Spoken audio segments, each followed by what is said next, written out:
much.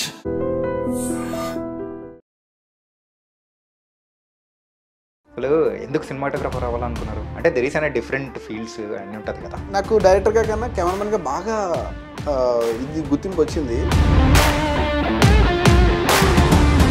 కొంచెం rest తీసుకో, favour వచ్చినా సరే వర్క్ చేసేసేవాడిని day and night. And moreover నన్ను ఎలాంటి టార్చర్ పెట్టారంటే, కిలోమీటర్ అవతల ఉంటుంది ఆ లారీ ఉంటుంది, అక్కడికి వెళ్ళి ఫిల్టర్ తెమ్మనివారు. తీరా పరిగెట్టుకుని వెళ్ళి తీసుకొచ్చే టైంకి అవసరం లేదు పెట్టి మళ్ళీ పరిగెట్టుకుని వెళ్ళాలి. సినిమా హిట్ కాలేదేమో కానీ మీ లైఫ్కి మాత్రం హిట్ అయింది.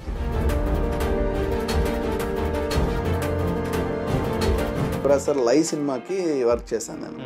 కానీ మీరు వర్క్ చేసిన ఈ మూవీస్ అనేది ఒకసారి అబ్జర్వ్ చేసుకుంటే అసోసియేట్గా లై మూవీకి ఉన్న feel rich and feel wise చాలా డిఫరెంట్ ఉంటుంది. ఏంటి దాని సీక్రెట్ ఏంటి? అసలు సీక్రెట్ ఏం లేదు, అంటే లొకేషన్స్ కూడా దానికి ప్లస్ అండి. మళ్ళీ ఆర్స్టెడ్ వాడారంటే ఓన్లీ బ్యాక్గ్రౌండ్ వాడతారు. బ్యాక్ సాఫ్ట్ టాప్ సాఫ్ట్ ఇలా సాఫ్ట్గా దానికి ఎంత కావాలి అనే దాని మీద.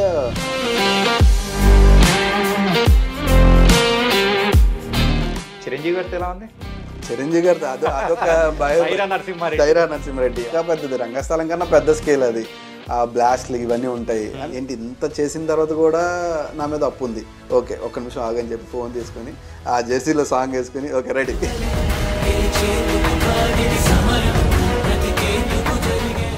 కింద అప్రెంటిస్ కానీ లేకపోతే అసిస్టెంట్స్ ఉన్నా కానీ పైన ఉన్న కెమెరామెన్స్ పెద్దగా వాల్యూ ఇవ్వరు. అండ్ ఆల్సో పెద్ద అసలు దేకరు. అంటే 100% ఇట్లాంటి స్థాయి నుంచి ఎట్లా నేర్చుకుంటూ వచ్చారు?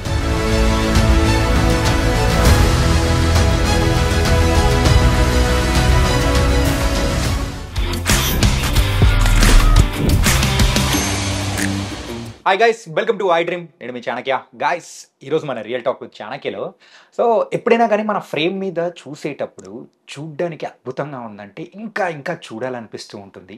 అండ్ రియల్ ఫేస్కి అండ్ సినిమాలో చూసే ఫేసెస్కి కూడా even hero heroine character artist ఎవరైనా కానీ చాలా డిఫరెన్స్ అనిపిస్తుంటారు. అలాంటి మాయాజాలం చేసేది ఎవరు?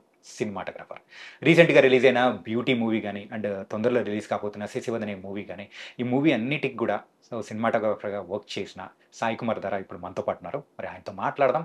ఆ బ్యూటీ మ్యాజిక్ అంతగా చూపించడానికి ద రీజన్ ఏంటి అనేది అడిగి తెలుసుకో. Hi bro. హాయ్, ఎలా ఉన్నారు? సూపర్.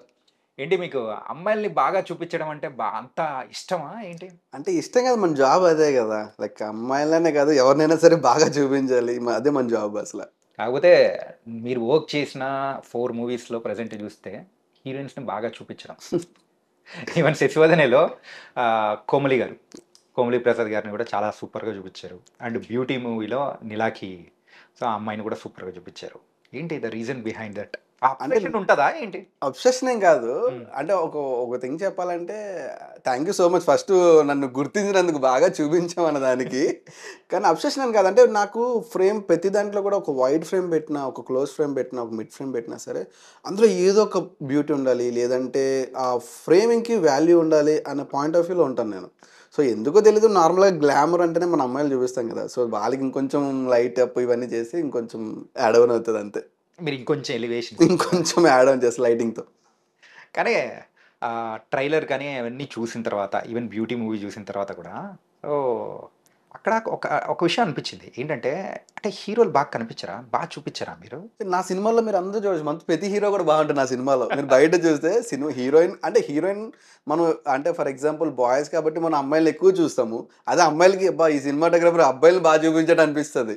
ఓకే, అలా అంటే కెమెరాకి బ్యూటీ అంటే అమ్మాయిలు తప్ప అబ్బాయిలు కాదంటారు. అలా అనట్లేదు, అమ్మాయిలు చూసిన వాళ్ళకి అబ్బాయిలు కనిపిస్తారు, అబ్బాయిలు చూసిన వాళ్ళకి అమ్మాయిలు కనిపిస్తారు అంటున్నా. అట్లయితే ఈ ప్లేస్ లో ఒక అమ్మాయి అంటే అప్పుడు హీరోలను బాగా చూపిస్తున్నారు, ఏంటి కారణం అనే వాళ్ళం. అంతే. Okay, and congratulations. Beauty movie అయితే థ్యాంక్ యూ సో మచ్. చాలా మంచి రెస్పాన్స్ అనేది కూడా వచ్చింది. అండ్ ఆల్సో విజువల్స్ వైజ్ కానీ music and everything all set. And ఎలా ఎంజాయ్ చేస్తున్నారు? చాలా బాగా ఎంజాయ్ చేస్తున్నాను నేను, ఎందుకంటే నాకు ఫస్ట్ మూవీ బ్యూటీ రిలీజ్ అయింది, చాలా హ్యాపీ. అండ్ నేను చేసిన ఫస్ట్ మూవీ వెంటనే రిలీజ్ పడుతుంది, అది ఇంకో హ్యాపీ. శశివదనే. అంటే అనుకోలేదు నేను, అంటే లైన్ ఎంతవరకు చాలా ఒక కొత్త కెమెరామెన్కి ఎంత పాసిబిలిటీ ఉంటుందో నాకు తెలియదు. ఆల్మోస్ట్ 2 వీక్స్ గ్యాప్లో ఇంకొక సినిమా వెంటనే రిలీజ్ అవుతుంది, దానికి నేను చాలా ప్రౌడ్గా ఉన్నా కొంచెం. అలాగే బ్యూటీ మూవీ విషయానికి వచ్చేటప్పటికి ఇట్స్ హార్డ్ హిట్టింగ్ స్టోరీ. అంత ఈజీ కాదు. ఆ, రియాలిటీని స్క్రీన్ మీద చూపించడం అంటే పెద్ద టాస్కే. ఇప్పుడు ఫస్ట్ టైం ఆ స్టోరీ విని వర్క్ చేస్తున్నప్పుడు ఎలా అనిపించింది మీకు? ఆ, ఈ స్టోరీ నాకు సుబ్రహ్మణ్యం గారు రైటర్ హ్మ్. ఆయన చెప్పారు స్టార్టింగ్ చెప్పగానే. స్టార్టింగ్ అంతా ఫ్లో వెళ్తుంది వెళ్తుంది వెళ్తుంది, ఇంటర్వెల్ వచ్చేసరికి ఇలా పట్టుకెళ్ళిపోతుంది. అదేంటి సార్ అప్పుడు పట్టుకెళ్ళిపోతున్నాడా ఫస్ట్ హాఫ్కి అనుకున్నా నేను. అంటే మనం క్లైమాక్స్ ఎక్స్పెక్ట్ చేస్తాం కదా, సో ఫస్ట్ హాఫ్కి పట్టుకెళ్ళిపోతుంది అంటే సెకండ్ హాఫ్ ఏదో వేరేగా ఉండబోతుంది అని అనుకున్నా. సో కంప్లీట్లీ సెకండ్ హాఫ్ మీరు చూసారు కదా, కంప్లీట్ డిఫరెంట్ ఉంటుంది అసలు. సో అప్పుడు అయిపోయిన తర్వాత నేను డైరెక్టర్ కూర్చున్నాం. సో డైరెక్టర్కి నాకు ఒకేసారి నరేషన్ జరిగింది. డైరెక్టర్ ఇక్కడ ఉన్నాడు, నేను ఇక్కడ ఉన్నాను, వర్ధన్ గారు. వర్ధన్ గారు. ఓకే. అయితే ఆపోజిట్ సుబ్బు గారి నుంచి ఒకసారి స్టోరీ చెప్పారు ఇద్దరికి ఒకేసారి. ఒక 2 డేస్లో కలుద్దామని వర్ధన్ చెప్పాక ఇద్దరం కలిసి తర్వాత 2 డేస్లో ఆఫీస్లో మీటింగ్. సో ఎలా అనుకుంటున్నారు మీరు, దీన్ని ఎలాగా ట్రీట్ చేద్దాం అనుకుంటున్నారు, ఇది ఏదని వర్ధన్ అడిగాడు. అడిగితే ఇలా ఫస్ట్ హాఫ్ అంతా ఒకలా చేద్దాము, సెకండ్ హాఫ్ అంతా ఒకలా చేద్దాము అంటే అవును అలాగే చేయాలి. సో ఫస్ట్ హాఫ్ అంతా కూడా బ్రీజీగా వెళ్దాము, కూల్ లవ్ స్టోరీ అన్నట్టు వెళ్దాము. సో సెకండ్ హాఫ్ అంతా వచ్చేసరికి రగ్గడ్గా మార్చేద్దాం. ఈవెన్ లైటింగ్లో కానీ, కాస్ట్యూమ్స్లో కానీ, లొకేషన్స్లో కానీ మేము చాలా కేర్ తీసుకున్నాం సెకండ్ హాఫ్కి.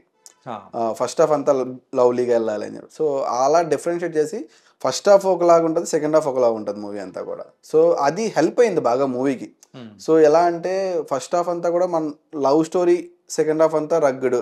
సో నార్మల్గా రెండు కలిపి తీస్తే అంత ఇంపాక్ట్ ఉండదు. సో రెండు డిఫరెంట్గా చేయాలని చెప్పి ప్లాన్ చేసుకున్నాం ముందే. ఇదేదో చూస్తుంటే modern days of Premisthe movie అనిపించింది. అనుకోవచ్చండి. అంటే అపార్ట్ ఫ్రమ్ క్లైమాక్స్ మాకు రిఫరెన్స్ కూడా అదే ఉండేది. ఈయన అడగడం కూడా నాకు ప్రేమిస్తే రెగ్యులర్గా కావాలి మీరు ఎంచి. మాకు షూట్లో కూడా నేను ఏదో ఒక ఎలిమెంట్, మన బ్యూటీ కోసం ఏదో ఒక ఎలిమెంట్ యాడ్ చేస్తాం కదా, ప్రాపర్టీస్ సంథింగ్ అది పెడుతుంటే నాకు గ్లాజ్ అయిపోతుంది, వద్దు వద్దు వద్దు అని గోల్ పెట్టివాడు. అసలు వద్దు.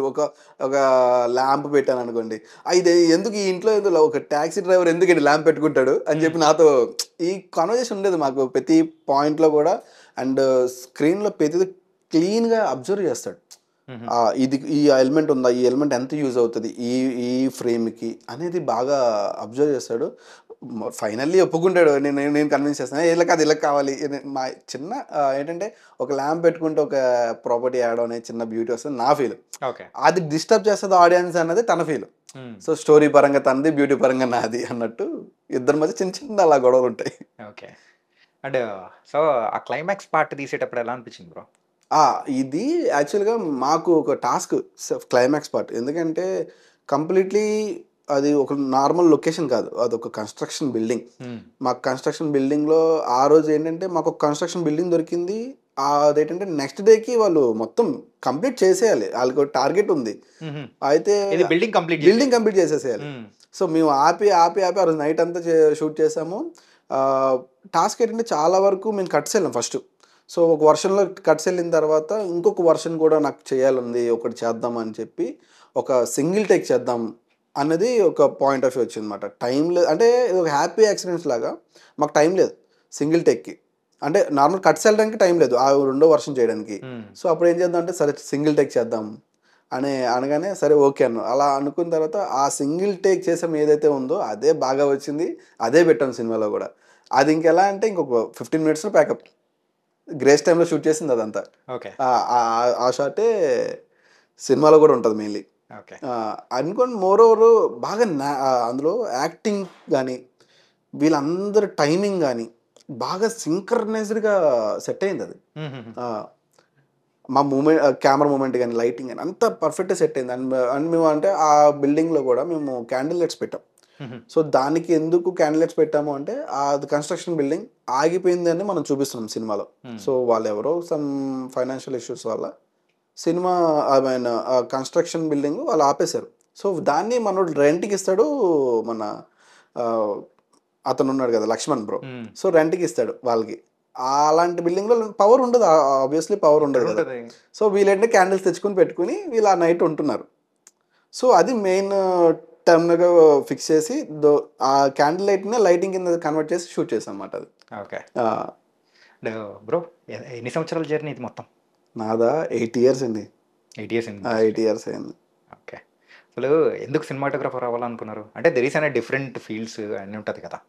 ఉంటుంది. యాక్చువల్గా నాకు షార్ట్ ఫిల్మ్స్ వైజాగ్లో మాకు షార్ట్ ఫిల్మ్స్ బాగా జరిగేవి. మేము 2014 ఆ టైంలో వైజాగ్లో షార్ట్ ఫిల్మ్స్ ఒక ఎలాంటి ఒక యుద్ధమే. ఎలా అంటే ఏయులో ఒక స్క్రీనింగ్ ఉంటుంది. సో ఈ రోజు మేము షార్ట్ ఫిల్మ్ చేసి మేము స్క్రీనింగ్ వేయాలి.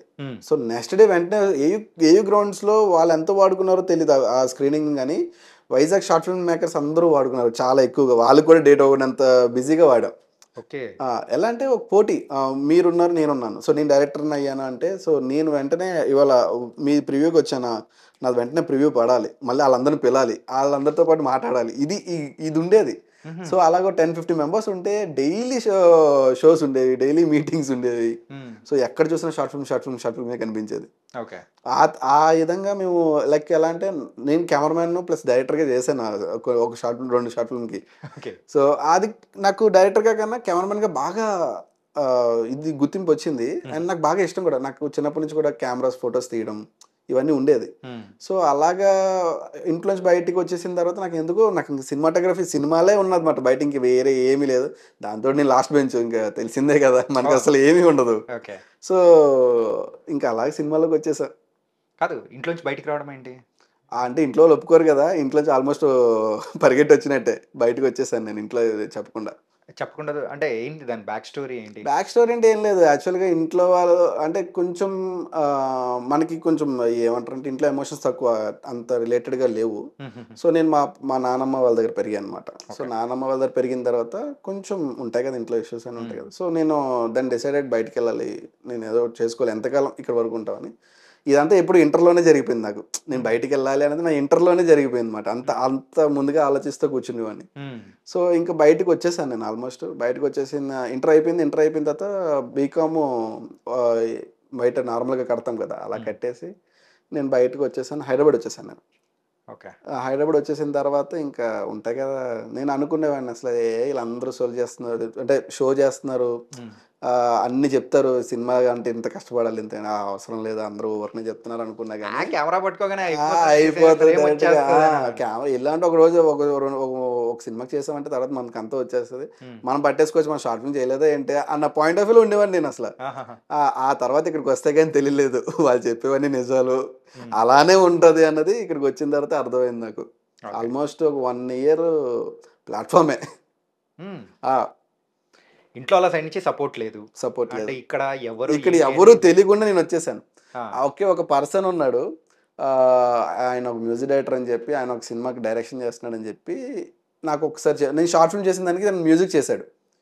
సో చేస్తే ఓకే, ఇలా నేను వద్దాం అనుకుంటున్నాను. సో నేను డైరెక్టర్ కాబట్టి ఎంతో కొంత వాల్యూ ఉంటుంది కదా అని చెప్పి నేను అడిగితే, నేను డైరెక్ట్గా కెమెరామెన్గా పెట్టుకోలేను కానీ నీకు నా దగ్గర నేను చేసే నా సినిమాకి చేస్తారు కదా వాళ్ళ దగ్గర అసిస్టెంట్గా పెడతాను అంటే, సరే ఓకే ఏదోటి ముందు సినిమాల్లోకి రావాలని వచ్చాను. 1 month అవుతుంది, 2 months అవుతుంది, 3 months అవుతుంది, 6 months అవుతుంది, 1 year అవుతుంది, సినిమా స్టార్ట్ అవ్వట్లే. ఎంతో కొంత అమౌంట్ తెచ్చుకుంటాం కదా మనం, అవి అయిపోతున్నాయి. ఎంత తెచ్చుకున్నారు? నేను వచ్చేటప్పుడు హానెస్ట్లీ 5,000 రూపీస్ తెచ్చుకున్నానండి. ఇంట్లో నుంచి బయటకు వచ్చినప్పుడు 5,000 రూపీస్. ఇక్కడ ఎవరూ తెలియదు, ఓన్లీ ఒక పర్సన్ మీద నమ్మకం పెట్టుకొని వచ్చేసాను. వస్తే ఆ రోజు పొద్దున్న ఆల్మోస్ట్ ఒక 2 hours నేను బస్ స్టాండ్లో కూర్చున్నాను. ఎవరు రావట్లేదు, ఆయనకి ఫోన్ చేస్తుంటే ఎత్తట్లేదు, ఏం అర్థం కాలేదు. రే నేను ఏమైనా తప్పు చేశానా అనిపించింది ఒకసారికి. ఆయన తప్పు చేశానంటే బ్యాక్కి వెళ్ళే అంత ఇంట్రెస్ట్ కూడా లేదు నాకు. సో వెయిట్ చేసా, కాల్ కొడుతూనే ఉన్నా మన టెన్షన్ ఉంటుంది కదా. ఆల్మోస్ట్ ఒక 100 సార్లు కొట్టుకుంటాను నేను. 100 సార్లు కొట్టేస్తే అప్పుడు ఆయన ఫోన్ లిఫ్ట్ చేశాడు. నేను ఇప్పుడే లేచాను, స్టోరీ డిస్కషన్లో ఉన్నాను ఇలా చెప్పాడు. లేదు నేను వచ్చేసానంటే, వచ్చేసావా అన్నాడు ఒకసారికి. నేనేదో క్యాజువల్గా అనుకున్నాను, నువ్వు నిజంగా వస్తావు అనుకోలేదు అన్న పాయింట్ ఆఫ్ వ్యూలో చెప్పాడు. వచ్చేసిన తర్వాత ఇంకా తన ఇంట్లోనే ఉన్నా, వాళ్ళ మొత్తం అసిస్టెంట్ డైరెక్టర్లు అందరూ ఉన్నారు. ఎంతకీ స్టార్ట్ అవ్వట్లేదు. 1 year అయిపోయింది. 1 year అయిపోయిన తర్వాత నాకేం అర్థం అయ్యేది కాదు, ఎందుకంటే నా దగ్గర డబ్బులు కూడా లేవు. అంటే ఎంతో కొంత నాకు యాక్చువల్గా నాకు ఊర్లో మా గురువు గారు ఒక అతను ఉండేవారు. ఆయన ఏంటంటే నాకు అప్పుడప్పుడు 5,000 అలా పంపిస్తూ ఉండేవారు. ఎట్లా ఈ 1 year సర్వైవింగ్ అంతా ఇలాగేనా? అలా కొంచెం అలాంటి సర్వైవల్. తర్వాత కొన్నిసార్లు నేను లైక్ ఈ వెబ్ సిరీస్, ఈ షార్ట్ ఫిల్మ్స్ ఇవన్నీ ఉండే కదా, వాటికి వెళ్ళేవాడిని కెమెరామెన్గా. సో ఒక ఛానల్స్ ఉన్నాయి, కొన్ని యూట్యూబ్ ఛానల్స్ అవి చాలా చిన్నవి. సో వాటికి ఏంటంటే కెమెరామెన్గా సాంగ్స్ అని ఇవన్నీ అని చెప్పి, తర్వాత ఏంటంటే మోర్ ఓవర్ ఇంటర్వ్యూస్కి వీటికి ఎలా కెమెరా పెట్టుకుని ఉండేవాడిని. నాకు అర్థమయ్యేది కదా నేను ఏం చేస్తున్నాను ఏంటి, నాకు అర్థమయ్యేది కదా నేను అనుకుంది ఏంటి ఇదేంటి. తర్వాత కొన్ని రోజులకి అక్కడ వెళ్ళిన తర్వాత అసలు ఆ కెమెరామెన్గా కూడా చేయలేదు కొన్ని. సో అప్పుడు నాకు అర్థమైపోయింది, నాకేం ఏం లేదు, ఇక్కడ నుంచి అమౌంట్ రావట్లేదు.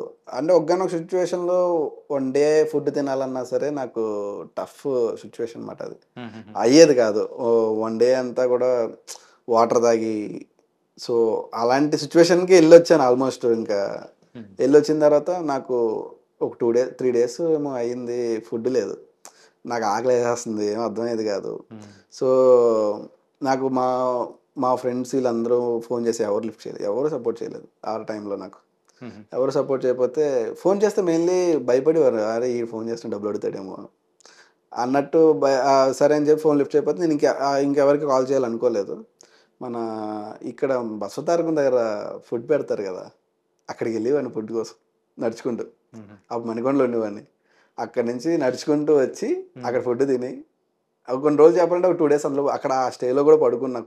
కొన్ని సిచ్యువేషన్స్ అంటే భయంకరమైన సిచ్యువేషన్ ఒకటి ఎదురైంది అక్కడ. ఏంటది? అంటే ఎవరి కోసం అయితే నేను వెళ్ళానో వాళ్ళు కొన్ని ఫ్రాడ్లు గట్టా చేసి కొంత పోలీస్ స్టేషన్ వరకు వెళ్తే పోలీసులు ఇంటి వరకు వచ్చారు వాళ్ళ కోసం. ఆ టైంలో పరిగెట్టి పారిపోయిన స్టేజ్ వరకు వెళ్ళాం అన్నమాట. సో ఇలాంటి స్టేజ్ నుంచి రైట్ నౌ ఇప్పుడు ప్రెజెంట్ ఇక్కడ వరకు వచ్చాను నేను. పెద్ద స్టోరీ అనే చెప్పాలి. చాలా మంది చాలా ప్రాబ్లం అంటే నాకు తెలియని విషయం ఏంటంటే ఇప్పుడు ఒకటే కష్టపడితే ఒకటే అయిపోతుంది అనుకున్నాను నేను. కానీ ఎంతో కొంత లక్ అయితే ఉండాలి అనేది అయితే అర్థమైన తర్వాత. ఓకే. ఇంతకు మీకు లక్ ఉందా లేదా? ఉంది. 100%గా ఉంది కాబట్టే కొంచెం డిలేగా వచ్చింది అంతే. కొంచెం డిలేగా వచ్చిందా? అంటే నా వరకు. చాలా వరకు ఏమంటారంటే నువ్వు చాలా యంగ్ కెమెరామెన్ ఎంత తొందరగా కెమెరామెన్ ఎలా అయ్యావు అని అంటే వాళ్ళు ఏం సిచ్యువేషన్స్ ఫేస్ చేస్తారు మరి అంటే వాళ్ళు దాంతో పోల్చుకుని నేను బెటర్ ఏమో అనిపిస్తుంటుంది ఒక్కోసారి నాకు. ఈవెన్ ఇప్పుడు నాకు అసోసియేట్స్ వస్తుంటారు వీళ్ళు వాళ్ళు చూస్తే వాళ్ళందరూ యంగర్ పర్సన్స్ నాకన్నా ఓల్డర్ పర్సన్స్ ఉంటారు యంగర్స్ ఉంటారు ఇద్దరు ఉంటారు. కానీ నేను అనుకుంది ఏంటంటే ఫస్ట్ నేను కెమెరామెన్ అయిపోవాలి అని చెప్పి ప్లానింగ్లోనే ఉండేవాడిని ఎప్పుడు ఎంతసేపు. కాదు బ్రో, ఈ బసవతారకం దగ్గర ఉండేవాళ్ళు ఎవరన్నా అంటే లోపల ట్రీట్మెంట్ చేయించుకోవడానికి వచ్చిన వాళ్ళ పేషెంట్స్కి సంబంధించిన వాళ్ళు ఎవరన్నా ఉంటారేమో అనుకున్నాను. కానీ సో ఎట్లా అనేటప్పటికి అంటే సర్వైవల్ ఎలాగోలాగా అవ్వాలి, నేను ఇక్కడి నుంచి ఇంకో దగ్గరికి వెళ్ళను అనేది నాకు అర్థమైపోయింది. ఇంటికి వెళ్ళే ఆప్షన్ లేదు అసలు నాకు. వేరే ఆప్షన్ లేదు, ఇంటికి వెళ్ళే ఆప్షన్ లేదు. నేను ఎలాగైనా బతకాలి ఇంకా లైక్ లైఫ్ అండ్ డెత్ ఇక్కడే అనేది ఫిక్స్ అయిపోయాను నేను ఆ టైంలోనే. ఆ టైంలో లైఫ్ అండ్ డెత్ ఇక్కడే అని ఫిక్స్ అయిపోయాను. ఆ స్టేజెస్ నుంచి లైక్ ఆ తర్వాతే నన్ను ఫోకస్ పుల్లర్ ఒక అతను నగేష్ దేవరకొండ అని ఒక అతను ఉంటారు. సో అన్న అవుతారు. ఆయన నేను టచ్ అయ్యాను. టచ్ అయిన తర్వాత నేను చెప్తాను అని చెప్పి ఆయన కూడా లైక్ ఎలా అంటే 2-3 months టెస్ట్ చేశారు. ఉండగలడా ఉండలేడా. సో ఎందుకంటే ఒక భయం ఉంటుంది ఏంటంటే ఒక కెమెరామెన్ దగ్గర పెట్టామంటే వాళ్ళ థింగ్స్ అయినా మనం పట్టుకుని పారిపోతామా లేకపోతే ఏంటి అనేది ఉంటుంది. 100% ఆ భయం అనేది ఉంటుంది. అప్పుడు నాకు ఆయన తీసుకెళ్ళి యువరాజ్ గారి దగ్గర పరిచయం చేశారు నన్ను. ఇలాగా మా తమ్ముడు. ఆ మూమెంట్ నేను మర్చిపోలేను అనమాట ఎప్పటికీ. సో ఆయన పరిచయం చేసిన తర్వాత నేను అందులో సెట్ అయ్యాను. సార్ నన్ను అసిస్టెంట్గా పెట్టుకున్న తర్వాత వెంటనే ఈడు గోల్డ్ హే అనే సినిమా వచ్చింది సునీల్ది. దానికి దేవరాజ్ గారు కెమెరామ్యాన్. మన ఎవరు వీరు పొట్ల ఏకే ఎంటర్టైన్మెంట్స్. సో వీరు పొట్ల గారు డైరెక్టర్ గారు. సో ఆ సినిమాకి నువ్వు అక్కడికి వెళ్ళి అక్కడ ఖాళీ ఉంది నేను చెప్తానని చెప్పి యువరాజ్ సార్ పంపిస్తే అది నా ఫస్ట్ మూవీ స్టార్ట్ అయిన జర్నీలో.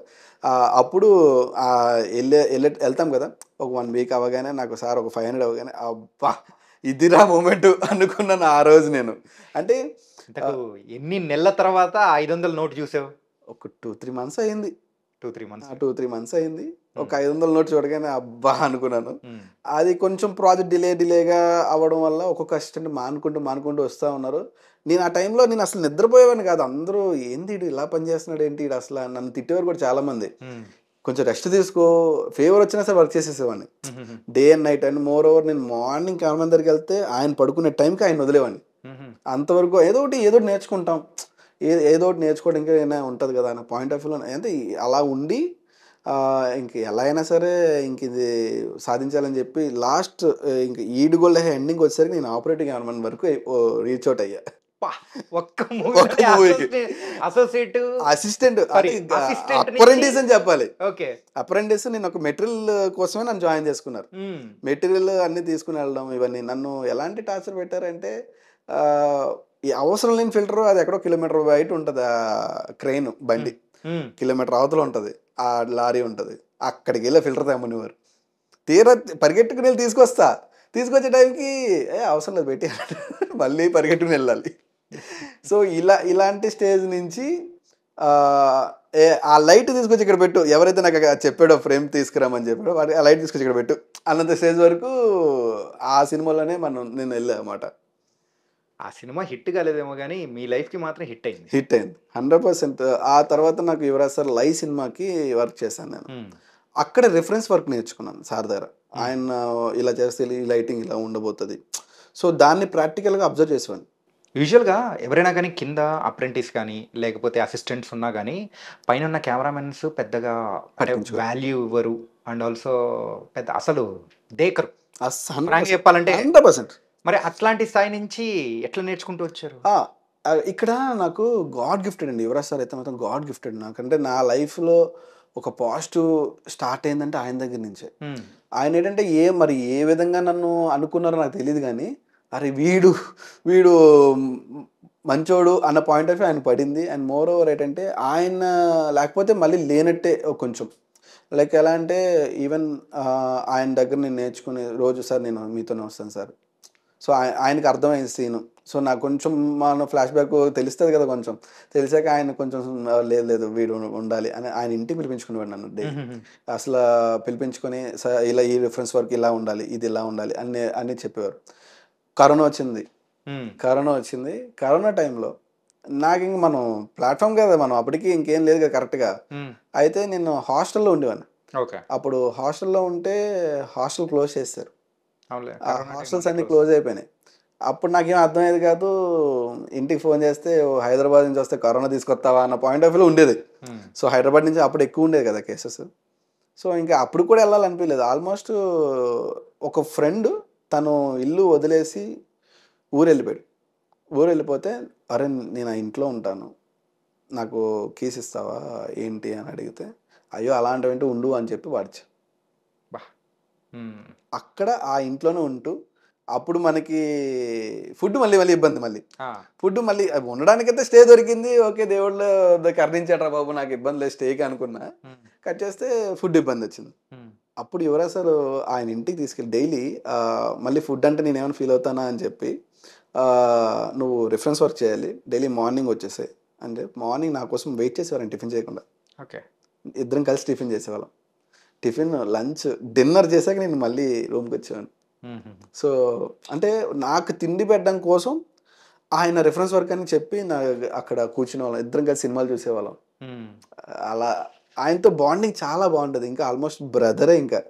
కానీ అంటే ఇందాక నేను చెప్పాను చూసారా బ్రో, ఏంటంటే కింద ఉన్న అసిస్టెంట్స్ అని పట్టించుకోరు అని చెప్పేసి, అది ఒకప్పటి మాట లేకపోతే ఇప్పుడైతే మారిందంటారా? అంటే మారిందండి, 100% మారింది. ఎందుకంటే అసిస్టెంట్స్ అంటే ఇక్కడే ఉండాలి, వాళ్ళు అక్కడే ఉండాలి, వాడు రాకూడదు, కెమెరా చూడకూడదు అన్నది అసలు ఈయన దగ్గర నేను అబ్జర్వ్ చేయలేదు. నేను చేసిన ఏ కెమెరామెన్ దగ్గర కూడా నేను అబ్జర్వ్ చేయలేదు. నేను చేసిన 3-4 కెమెరామెన్స్ ఉంటే ఎవరి దగ్గర కూడా నేను ఇలా ఈ మైండ్ సెట్ అబ్జర్వ్ చేయలేదు. అందరూ ఇక్కడ నువ్వు ఈ పని ఉంది కదా వెంటనే వాడే రావాలి చేయాలని లేదు, ఎదురుకుంటే నువ్వు ఉన్న చేయొచ్చు కదా అని అడుగుతారు. రండి సార్ అయితే నన్ను రండి సార్ అక్కడ లైట్ కనిపిస్తుంది కదరా పోరా నువ్వు, నాకు భయం వేస్తుంది. ఫస్ట్ డే ఆఫ్ సెట్ అది, నేను రంగస్థలంగా ఎంటర్ అయ్యాను, నాకు భయం వేస్తుంది సార్, ఆ లైట్ కొంచెం ఆఫ్ సెంటర్ ఉంది సార్ అన్నాను. అంటే ఇల్లురా చేయరా మరి అని అందుకని ఫస్ట్ డే రాండీ సార్ అంటేనే మనకి ఆ స్థాయిలో చూస్తాం. రాండీ సార్ని, రాండీ సార్ అంటే రత్నవేల్ గారు, రంగస్థలం సినిమాకి మాట రాండీ సార్ అంటారు రత్నవేల్ గారిని. అనగానే first day of the set నాకు భయం వేస్తుంది, ఎందుకంటే అంత హ్యూజ్ స్కేల్ ఉన్న సినిమా మనం చూడడానికి భయం వేస్తుంది కదా. దాన్ని చూస్తే సెట్ చేయాలని అనగానే ఆయన సింపుల్గా చెప్పాడు. ఈయన మనం అక్కడికి వెళ్ళాలంటే మనం భయపడతాం కదా. పక్కనే రామ్ చరణ్ గారు ఉన్నారు, సమంత గారు, అనసూయ గారు ఉన్నారు. So back side exact light ఉంది, ఏం చెప్తాం.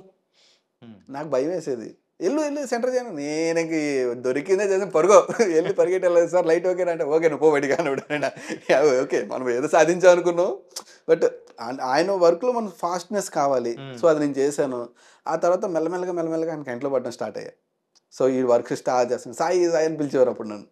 సో మన నోట్ కెమెరామెన్ నుంచి మన పేరు వినబడాలనేది ఏదైతే కోరుకుంటో అది ఎర్లీగా స్టార్ట్ అయింది. ఓకే. సో సాయి అది చూడు అది ఆ లైట్ అలాగా రంగస్థలానికి కూడా నాకు ఒక క్రెయిన్స్ ఉంటాయి, 3-4 క్రెయిన్లు ఉంటాయి. ఒక 4 అసిస్టెంట్స్కి ఒక క్రెయిన్, 2 అసిస్టెంట్స్కి ఒక క్రెయిన్, గ్రాఫర్ అలైన్ చేస్తాడు మాట గుణ అని చెప్పి. అదే సాయి వాళ్ళందరూ చేస్తాను, నువ్వు ఒక్కడో ఈ క్రెయిన్ చేయను అంటే ఆయనకి అంత నమ్మకం వచ్చింది, నేను ఒక్కనే ఈ క్రెయిన్ అంతా నేను సెట్ చేసేయగలను అని చెప్పి. సో నేను అలాగే సెట్ చేశాను, అయిపోయింది అని. అయితే ఆ క్రెయిన్ సెట్ చేయను. సో లైటింగ్ సెట్ చేసే దాంట్లో అలాగే నాకు గుణ దగ్గర కూడా నేను చాలా నేర్చుకున్నా. లైటింగ్ ఏ విధంగా కట్ చేస్తున్నారు, ఏ విధంగా సాఫ్ట్ చేస్తున్నారు, సో లైట్ ఏ ప్యాటర్న్లో పెడితే ఎలా వస్తుంది, ఇవన్నీ కూడా టెక్నికల్ టైం అంతా కూడా నేను రాండి సర్దా నేర్చుకున్నాను అనమాట. కానీ మీరు వర్క్ చేసిన ఈ మూవీస్ అనేది ఒకసారి అబ్జర్వ్ చేసుకుంటే అసోసియేట్గా, సో సినిమాటోగ్రఫర్ కాకుండా అసోసియేట్గా వర్క్ చేసే టైంలో లైవ్ మూవీకి ఉన్న కనిపించిన ఫ్రేమ్స్ కానీ అది అంటే feel rich and feel wise కానీ చాలా డిఫరెంట్ ఉంటుంది. చాలా డిఫరెంట్ ఉంటుంది. ఏంటి దాని సీక్రెట్ ఏంటి అసలు? సీక్రెట్ ఏం లేదు, అంటే లొకేషన్స్ కూడా దానికి ప్లస్ అండి. మెయిన్లీ ఓకే, లొకేషన్స్ యూఎస్లో చేస్తారు. And more over sir lighting కూడా ఒక టైప్ లైక్ ఎలా అంటే ఒక హార్స్ లైట్ వాడరు. అయినా హార్స్ లైట్ వాడారంటే ఓన్లీ బ్యాక్గ్రౌండ్ వాడతారు. బ్యాక్ సాఫ్ట్, టాప్ సాఫ్ట్, ఇలా సాఫ్ట్గా దానికి ఎంత కావాలి అనే దాని మీద ఆయన ఎక్కువ లైటింగ్ కాన్సన్ట్రేషన్, ఫ్రేమింగ్ సార్ చాలా బాగా చేస్తారు. యువరాజ్ సార్, అది బాగా ఇష్టం నాకు ఆయన లైటింగ్ కానీ. అదే చిరంజీవి గారితో ఎలా ఉంది? చిరంజీవి గారితో అదొక సైరా నరసింహారెడ్డి. అప్పుడు నేను దానికి అది ఇంకా పెద్దది, రంగస్థలం కన్నా పెద్ద స్కేల్ అది. ఆ బ్లాస్ట్లు ఇవన్నీ ఉంటాయి. అండ్ సైరా మిడ్లోనే నేను ఇన్స్టిట్యూట్కి వెళ్ళిపోయాను. ఓకే. ఈవెన్ చిరంజీవి గారు వస్తున్నారంటే మన అందరికి భయం ఉంటుంది కొంచెం. ఆయన వస్తున్నారని బాడీ గార్డ్స్ వస్తారు, లైటింగ్ అయిపోయిందా చూసుకుని అన్ని మెయిన్లీ అన్ని రెడీగా ఉన్నప్పుడే పిలుస్తాం. సో అయిపోగానే ధర్మగోల్ పట్టుకోవడం ఇవన్నీ. ఆ ధర్మగోల్ నాకు చిరంజీవి గారు అంటే బాగా ఇష్టం. సో అప్పుడు ఏం చేశానంటే ధర్మగోల్ పట్టుకోవడానికి అలా ముందు నుండి ఆయన చూస్తూ ఉండేవాడు అనమాట. అంటే ఐ స్టార్ కూడా చేయకూడదు, డిస్టర్బ్ అవుతారు ఐ లైన్లో. సో అలాగే ఉండి కొంచెం స్టేక్ అయిపోయాక ఎలా ఓకే అలాంటి పాయింట్ ఆఫ్ వ్యూ కూడా జరిగాయి. వెరీ నైస్ మూమెంట్స్ కదా బ్రో. చాలా మంచి మూమెంట్స్. అంటే నా లైఫ్లో ఓకే ఇది కష్టపడ్డాను, కానీ కష్టపడిన దానికి ఒక టైప్ ఆఫ్ గుర్తింపు కూడా వచ్చింది, అది నచ్చింది. మరి ఈ మధ్యలోనే వెళ్ళిపోయిన తర్వాత ఇన్స్టిట్యూట్కి వెళ్ళిపోయారు కదా, అసలు ఈ ఆలోచన ఎవరిది, మీదే లేకపోతే ఇంకెవరన్నా మీకు సజెషన్ ఇచ్చారా? ఇది సజెషన్ వచ్చిందే, కానీ ఒక డిఫరెంట్ టైప్లో సజెషన్ వచ్చింది. అమ్మాయి దగ్గర నుంచి? అమ్మాయి దగ్గర నుంచి అలాంటివి ఏం లేవు. అంటే ఒక్కనొక టైంలో నేను బయటకు వచ్చాను. సో సినిమాల్లో ఇవన్నీ ఓకే నెక్స్ట్ ఇంకో వేరే కెమెరామెన్ దగ్గరికి వెళ్దాం, అయిపోయింది రంగస్థలం అయిపోయింది, వేరే కెమెరామెన్ దగ్గరికి వెళ్ళాలి. సో ఆ టైంలోనే అందరూ కూడా ఇన్స్టిట్యూట్ చేసావా అని అడిగారు.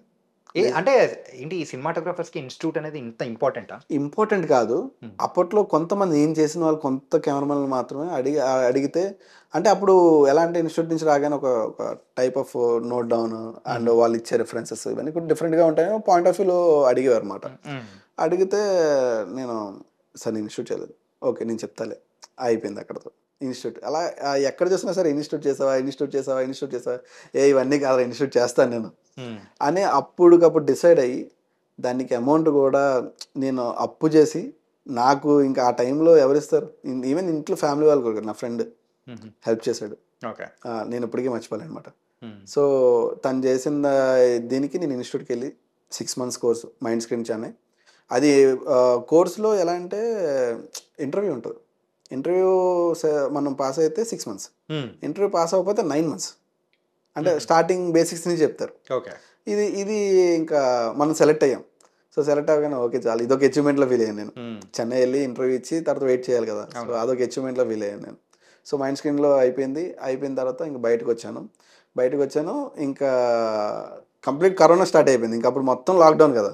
సో ఆ టైంలోనే యువరాజ్ సార్ నన్ను ఇలా చేశారు. నాకు ఆ టైంలో ఒక కాల్ వచ్చింది. ఈ కాల్ గురించి చెప్పాలి. నాకు ఒక కాల్ వచ్చింది, యువరాజ్ సార్ కాల్ చేశారు, సాయి ఇలాగా అను సార్ నీతో మాట్లాడతారంట అని. అనగానే మాట్లాడాను. అరే నువ్వు మంచి స్టెప్ వేసావు, నువ్వు అసలు తగ్గద్దు, ఎవ్వడు ఇవ్వకపోయినా సరే నేను నిన్ను పెట్టుకుంటాను, నువ్వు ఇన్స్టిట్యూట్ బాగా నేర్చుకుని వచ్చాయని చెప్పి నాకు కాల్ చేశాను. అది నాకు ఎంత బూస్ట్ ఇచ్చిందంటే అసలు ఇంక తగ్గేదేలే అన్నట్టు ఆ హైలో మెయింటైన్ అయ్యామన్నమాట. ఎక్కడ కూడా ఆ టైంలో నాకు బాగా డిస్కరేజ్ అయింది, ఇది అయిపోతుంది, ఓకే ఇక్కడికి వెళ్తున్నాను, అది నెగిటివ్ అయ్యేది, డిస్కరేజ్ అయ్యేవాడిని, రూమ్లో ఫీల్ అయ్యేవాడిని. సినిమా అయిపోతుందంటే ఇంకా బాధపడ్డం అనేది ఉంటుంది అంతే. అయిపోతుంది సినిమా అయిపోతుందంటే మళ్ళీ నాకు నాకు నెక్స్ట్ సోర్సింగ్ ఏంటి అది భయం, నెక్స్ట్ సోర్సింగ్ ఏంటి అనేది భయం నాకు అసలు. అయిపోయింది ఇంకా ఇన్స్టిట్యూట్కి వెళ్ళి వచ్చాను. ఇన్స్టిట్యూట్కి వెళ్ళి వచ్చిన తర్వాత శశివద్ అనే సినిమా స్టార్ట్ అవ్వలేదు. సో అప్పుడు సాయిమోహన్ ఒబ్బన దానికి డైరెక్టర్ శశివద్ అనే మూవీకి. మనోడు షార్ట్ ఫిల్మ్ చేద్దామండి, ఇలాగ ఒకటి చేద్దాము అంటే 100% చేద్దాం, కానీ చేస్తే మంచిది చేయాలి, దీంతో సినిమా కొట్టాలి, ఇలాగే చేద్దాం అనగానే చేద్దాం అన్న. 2 LED లైట్లు, ఇలాంటి LED లైట్స్, రెండు LED లైట్స్, ఒక కెమెరా, బ్లాక్ మ్యాజిక్ కెమెరా, యదా అని షార్ట్ ఫిల్మ్ చేసి యదా. ఆ షార్ట్ ఫిల్మ్ చేయడం ఒక 2-3 months మ్యాక్సిమం శశివద్ అనే ఫిల్మ్ ఓకే అయింది. వెంటనే నన్ను యాక్చువల్గా అప్పుడు డిఓపి మరి వేరే సజెషన్స్ ఉంటాయి కదా, మనం షార్ట్ ఫిల్మ్ చేస్తున్నాం, మనకి ఎలాంటి ఎక్స్పీరియన్స్ లేదు, సినిమా హ్యాండిల్ చేయగలమా లేదా అనేది ఉంటుంది పాయింట్ ఆఫ్ వ్యూ. సో వేరే డిఓపీలు అప్రోచింగ్ ఇవన్నీ ఉంటాయి. వెంటనే ప్రొడ్యూసర్ ఏంచి లేదు లేదు నాకు ఆ డిఓపీ కావాలి అనగానే ఇంకా మా ఇద్దరు కాంబినేషన్లో శశివదనే స్టార్ట్ అయింది. శశివదనే స్టార్ట్ అయ్యి ఇంకా చేస్తున్నాం. ఎండింగ్ వచ్చి ఫస్ట్ షెడ్యూల్ అయిపోగానే వాళ్ళకి ఒక క్లారిటీ వచ్చేసింది, అబ్బా చాలా బాగా వస్తున్నాయి విజువల్స్, ఇది ఇంకా ఎక్కడికో వెళ్తుంది సినిమా అన్న పాయింట్ ఆఫ్ వ్యూలో ఉండేవారు. అయిపోయిన తర్వాత ఈ మధ్యలోనే నాకు ట్రయల్ మూవీ వచ్చింది. ట్రయల్ అది శశివద్ అనే విజువల్స్ చూసే వచ్చింది ఆ సినిమా కూడా. రామ్ గని డైరెక్టర్. సో 18 daysలో షూట్ చేసాం సినిమా మేము. 18 days? Only 18 days. 18 days, budget కూడా 60 lakhs చేసాము. సినిమా రిలీజ్ అయింది, ఓటీటీ ప్రైమ్, మన అమెజాన్ ప్రైమ్లో రిలీజ్ అయింది. మంచి అప్లాజ్ వచ్చింది దానికి కూడా నాకు. ఎందుకంటే ఒకే ఒక లైట్తో ఇన్వెస్టిగేషన్ సినిమా సీక్వెన్స్ అంతా కంప్లీట్ చేసాం. అది మంచి అప్లాజ్ వచ్చింది. బట్ ఎందుకంటే అది ఎంతో రీచ్ లేదు, అంటే బయటికి వెళ్ళలేదు, కాస్టింగ్ కూడా లేదు కాబట్టి బయటికి అంత ఎక్కువ వెళ్ళలేదు. సరే అది అక్కడితో అయిపోయింది. ఆ తర్వాత ఈ అగ్లీ స్టోరీ అనే మూవీ వచ్చింది నాకు. నందు అవికా గారు. సో ఆ సినిమా కంప్లీట్లీ ఇది వేరే స్కేల్లో ఉండాలి, ఇది వేరే ఉండాలి అన్నప్పుడు దానికి కొంచెం బడ్జెట్ ఇష్యూస్ ఉండేవి. సో ఈ రోజుకి లిమిటెడ్గా ఇవే కెమెరాస్, ఇవే లైట్స్ ఉండాలి అన్న పాయింట్ ఆఫ్ వ్యూలో నేను ఒకటే చెప్పాను, చిన్న కెమెరాతో చేద్దాం సాయి బ్రో అని అడిగితే, సార్ మీరు ఏమైనా అనుకోండి మంచి కెమెరా పెట్టండి, ఎందుకంటే మనం చేసేది ఒక రూమ్లో చేస్తాము. సో డెప్త్ ఆఫ్ ఫీల్డ్ కానీ లైటింగ్ కానీ మనం కాన్సన్ట్రేట్గా చేయాలి, లేదంటే మనం ఆ హయ్యర్ దానికి అందుకోలేం. సో అంటే వాళ్ళు అర్థం చేసుకున్నారు. బెక్కన్ గారు కూర్చుంటే బెక్కన్ సార్ ఆయన అన్నారన్నమాట, ఓకే నువ్వు అడిగింది నేను ఇస్తా, బాగా చెయ్యి అని చెప్పి అన్నారు. సో సినిమా అది స్టార్ట్ అయింది. అది 30 days షూటే, 30 daysలో కంప్లీట్ చేశాను. అది కంప్లీట్ అయిపోయింది. అది విజువల్స్ చాలా బాగా వచ్చాయి.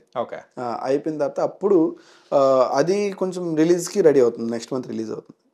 సో అప్పుడు నేను శ్రీకాంత్ పట్నాయక్ అని ఎడిటర్ ఉండేవాడు. సో ఆయనే సజెస్ట్ చేశారు మారుతి సార్కి, నన్ను ఇలా ఒక డిఓపి చాలా బాగా చేస్తున్నాడండి అని. ఆయన ట్రయల్ మూవీకి ఎడిటర్. అయితే ఇలా అప్పుడు ఒకసారి చూసారు మారుతి సార్, అది బాగుంది చెప్తాను అన్నారన్నమాట. సరే చెప్తా అన్నారు కదా, వెయిటింగ్. ఒక్కరోజు కాల్ వచ్చింది, మళ్ళీ పట్నాయక్ కాల్ చేశాడు. కాల్ చేసి ఇలా మారుతి సార్ కాల్ చేస్తారు చూడండి అన్న.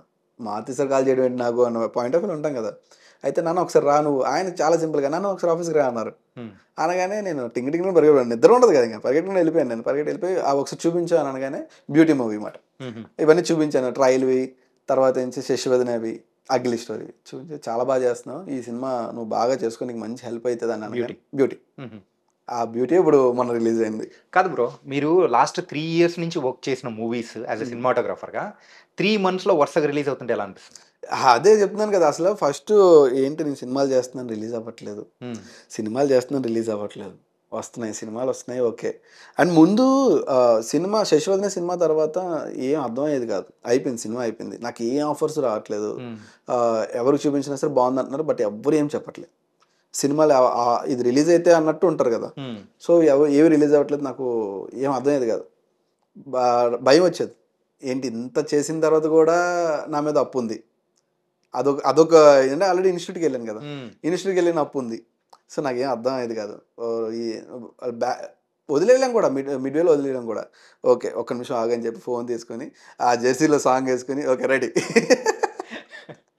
ఇదే నా పని.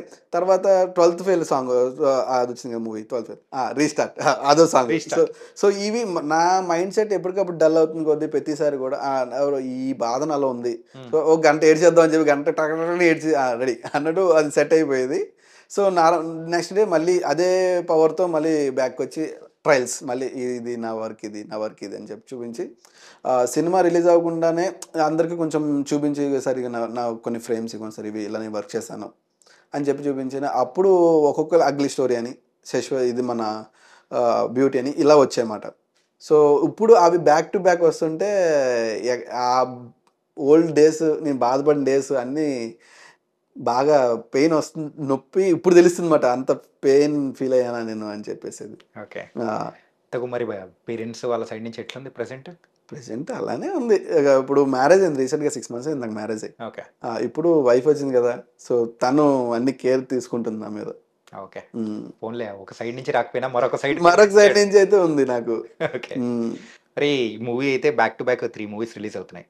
ఫస్ట్ మనం అయితే బ్యూటీ అయిపోయింది కాబట్టి ఇప్పుడు శశివదన్ అనే మూవీ విషయానికి వచ్చేటప్పటికి రక్షిత్ బ్రోది ఎప్పుడు ఒక డిఫరెంట్ టైప్లో వెళ్ళిపోతూ ఉంటాడు. ఏంటంటే ఖచ్చితంగా అందులో మాస్ ఎలిమెంట్స్ కానీ అట్లా ఉంటాడు. అయితే శశివదనేలో it's hard hitting love story లా అనిపిస్తూ ఉంది. 100% ఇట్స్ హార్డ్ హిట్టింగ్. క్లైమాక్స్కి వచ్చేసరి ఫస్ట్ హాఫ్ అంతా చాక్లెట్ బాయ్లా కనిపించినా సరే సెకండ్ హాఫ్ మీరు ట్రైలర్లో కూడా చూస్తే లుక్ మారిపోతుంది. అవును, మారిపోద్ది. సో ఏంటి RX100 మరో RX100 అనుకోవచ్చా? RX100 అంటే ఇది అమ్మాయి అలాంటి లవ్ స్టోరీ కాదు, బట్ అమ్మాయి కోసం ఎంత దూరమైనా వెళ్ళేంత లవ్ స్టోరీ. ఓకే. తను వచ్చిన సిచ్యువేషన్స్ కూడా చేసే స్టోరీ ఇది. అండ్ ఒక 14 years అమ్మాయి కోసం వెయిట్ చేసిన స్టోరీ ఇది. ఒక 14 years అమ్మాయి కోసం ఎంతైనా మనం వెయిట్ చేయొచ్చు, ఆ అమ్మాయిని నిజంగా ప్రేమిస్తే అమ్మాయి అంతే వెయిట్ చేస్తుంది అనే లవ్ స్టోరీ ఇది. అందుకే నా 2010 బ్యాక్ డ్రాప్ లో ఎప్పటికీ వెళ్ళిపోయారు. 2007 అండ్ ఆ ఏరియా కూడా మేము చూస్ చేసుకోవడానికి కారణం కూడా అదే, ఆ గ్రీనరీ, ఆ విలేజ్ ఉంటే చీటింగ్ ఈజీ 2007 అనగానే అనేది point of view. And next A movies చేస్తున్నారు? నెక్స్ట్ TDR's ప్రొడక్షన్స్ అని ఒక కొత్త ప్రొడక్షన్ హౌస్, ప్రొడక్షన్ నెంబర్ 1 మన కావ్య కళ్యాణ్ రామ్ అని మన బలగం సినిమా హీరోయిన్. అవును. ఆ అమ్మాయి ప్రెసెంట్ ఆ ఒక్క మూవీ కమిట్ అయి ఉన్నాను. అండ్ బ్యూటీ ఎండింగ్ వచ్చేసరికి మారుతి సార్ వెంటనే నాకు వాళ్ళ మేనల్డ్ సినిమా ఇచ్చారు పీపుల్ మీడియాలో. ఓకే. అనిల్ గారు డైరెక్టర్ గారు. సో అదొక మూవీ ఉంది ప్రెసెంట్. 2 movies ఉన్నాయి. కానీ అన్ని దానికంటే మీకు మోస్ట్ సాటిస్ఫైడ్గా అనిపించింది వర్క్ అంటే ఏం చెప్తారు? బ్యూటీ అండి. బ్యూటీ ఎందుకంటే ఎప్రిషియేషన్ ఎంత వచ్చింది అనేది పక్కన పెడితే నేను చాలా హార్ట్ఫుల్గా వర్క్ చేస్తాను దాంట్లో. అంటే ఈవెన్ వర్ధన్ నాకు అలా సపోర్ట్ చేశాడు, నేను ఇలా అనుకుంటున్నాను ఇలా చేద్దాం, నాకు ఏ రోజు కూడా ఈ ఫ్రేమ్ బాగాలేదు, ఈ ఫ్రేమ్ తీసేయండి, ఈ ఫ్రేమ్ ఇక్కడ పెట్టండి, ఈ ఫ్రేమ్ ఇక్కడ పెట్టండి, నాకు ఒక్క టైం నేను పెట్టేసి చూపిస్తే మీకు నచ్చపోతే తీసేస్తాను అంటే చూస్తాడు. చూసి ఇంక నాకు బాగుంది బాగాలేదు నేను ఎక్స్ప్రెషన్ ఏమి ఉండదు, ఇంకా డిస్కషన్ ఉండదు, ఆర్టిస్టులు రమ్మని అంటాడు. అంటే నచ్చింది తనకు నచ్చింది ఆర్టిస్టులు రమ్మని అంటాడు అనమాట. ఇది ఓకేనా అంటే ఓకే కాబట్టి, లేకపోతే నచ్చపోతే నేను ఎందుకు వస్తే తీసేస్తాను కదా అంటాడు. సో వర్ధన్ గురించి మాట్లాడుకోవాలి యాక్చువల్గా మనం. ఎందుకంటే నాకు పర్సనల్గా కూడా ఏంది మనిషి ఎలా ఉన్నాడు, నేను పడ్డాను ఇందాక పడ్డాను, ఎలా ఉంటాడో ఏందో, ఆల్రెడీ భలే ఉన్నాడు, సినిమా చేశాడు. నాకు అందరూ కూడా ఏం చెప్పేవారంటే జాగ్రత్త వర్ధన్ దగ్గరికి వెళ్తున్నావు నువ్వు జాగ్రత్త అని అంటే నాకు భయం వేసేది. అమ్మా ఏంద్రా నేనేమో చిన్నపిల్లలా కనిపిస్తాను, కొంచెం బయటికి మాట్లాడలేం కదా. ఫస్ట్ డే వెళ్ళగానే ఓకే అన్నాడు. అందుకనే ఈ అమ్మాయి పడక ఎంత పడాలా అన్న ఫీల్లో ఉండేవాడిని. ఇది మాత్రం స్పెషల్గా కట్ చేసి ఆయన పంపించాలి. చూసారా వర్ధన్ గారు మీ గురించి ఎంత డెవలక్షన్ చేస్తున్నాడు? అయితే అలా ఉన్న మనిషి కనిపించడానికి చాలా గంభీరంగా కనిపిస్తాడు, ఆయన అటైర్ అలా ఉంటుంది, కానీ లోపల మనసు మాత్రం వెన్నపోస అంటారు కదా, దానికన్నా దారుణం. పర్లేదు బ్రో, ఇది కట్ చేసి పంపిస్తాను నెక్స్ట్ సినిమా కూడా, మీరే అర్థమైపోయింది ఇంటర్వ్యూలో చెప్పేశారు. అయిపోయింది. లేదు అంటే చాలా స్వీట్ హార్టెడ్ అండి. అండ్ వర్క్ మీదే ఎక్కువ కాన్సన్ట్రేషన్ ఉంటాడు, వేరే వర్క్స్ ఏమీ పట్టించుకోడు. ఇవాళ ఇది పని చేస్తున్నాం, ఇది చేద్దామండి, మనకి వేరే వద్దు ఇంకా. సో దాని మీద ఉండేవాడు, ఇలా చేద్దాం అంటే ఓకే డన్ మీరు చేసేస్తారా. ఆయన లైక్ కాన్ఫిడెన్స్ ఎలా ఉంటుంది అంటే మన మీద ఒక కాన్ఫిడెన్స్ వచ్చింది, ఆయనకి బాగా చేస్తాడు అనే నమ్మకం వచ్చిందంటే మనం చేసే ఏ వర్క్లో కూడా ఒక్క వేను కూడా పెట్టడు. ఓకే. అసలు నార్మల్గా డైరెక్టర్లు అందరూ ఎలా ఉంటారు, అసలు ఏది చూపించు, ఇదేంటి అదేంటి, డిఐకి వచ్చారంటే డిఐ మొత్తం ప్లే చేయి, ఇక్కడి నుంచి ప్లే చేయి అని అడుగుతారు కదా. ఒకే ఒక రోజు వచ్చాడు డిఐకి. నేను యాక్చువల్ గ్రేడింగ్ చేసిన డిఐకి డైరెక్టర్లు ఉంటారు. ఒకే ఒక రోజు వచ్చాడు, వచ్చి బ్రో ఏది అయిపోయిందా అని అడిగాడు. అయిపోయింది, మీకోసం ప్లే పెట్టానంటే ఓకే నాకు ఓకే అని అన్నాడు. చూడండి అంటే లేదు లేదు, నాకు నమ్మకం, నాకు కనిపిస్తుంది కదా, కనబడకపోతే నేను ఏవో కెలుకుతాను చేస్తాను, నాకు అంత బాగా కనిపిస్తుంది, ఇంకేంటి నాకు ఓకే, మీకు ఓకేనా కాదా మీరు చూసుకోండి అంటాడు అంతే. నాకు బాగా నచ్చాయి అసలు గబ్బర్ అయితే. ఓకే. ఇప్పుడు రీసెంట్ టైమ్స్లో ఫిల్మ్ మేకింగ్ అనేది కూడా డిఫరెంట్గా మారిపోతుంది. అంటే రీసెంట్గా రిలీజ్ అయిన లిటిల్ హార్ట్స్ మూవీలో ఒక చిన్న పార్ట్ అనేది కూడా సో గొరిల్లా షూటింగ్ వైస్లో వాళ్ళు వెళ్ళిపోయారు. గొరిల్లా టైప్లో బెంగళూరులో ఉన్న షూటింగ్ కానీ. అవును అవును. సో ఓన్లీ ఆ ఎఫెక్ట్స్ కెమెరా అంటే దాంతోనే మూవీ మొత్తం తీసేయచ్చా? మొత్తం తీసేయచ్చా అన్నది కొంచెం అంటే పిక్స్లెట్ అవుతూ ఉంటుందండి. లైక్ ఎలా అంటే ఈవెన్ మన దాంట్లో కూడా బ్యూటీలో మీరు సినిమా చూసారు కదా, బ్యూటీలో వాళ్ళిద్దరి మధ్య ఒక సాంగ్ ఉంటుంది. వాళ్ళు రోడ్స్ అన్నీ కూడా తిరుగుతుంటారు హౌస్, టూలెట్ హౌస్ కోసం. అదంతా FX 3తోనే చేసాం. ఓకే, FX 3తోనే చేసాం.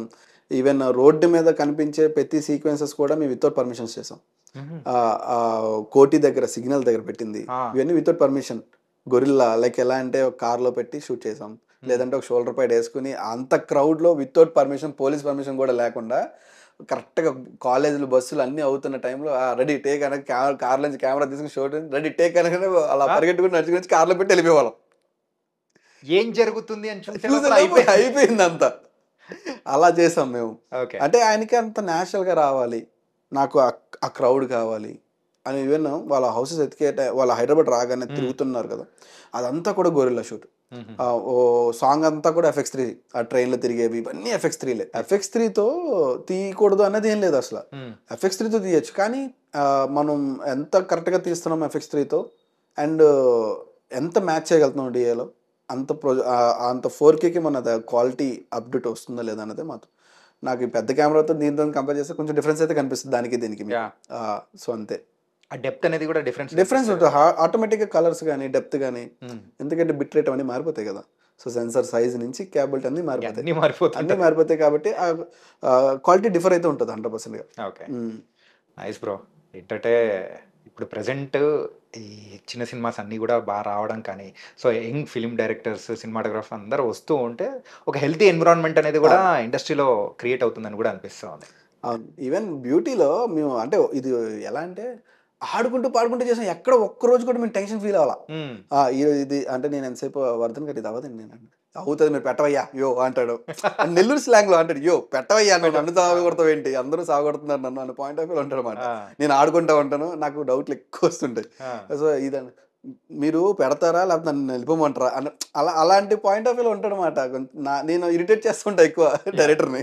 అందరూ డైరెక్టర్లు డిఓపిని ఇరిటేట్ చేస్తుంటారు కానీ నేను రివర్స్లో ఇరిటేట్ చేస్తుంటా, ఇది ఓకేనా, ఇలా పెడదామా, ఇంకోటి చేద్దాం అలాగా.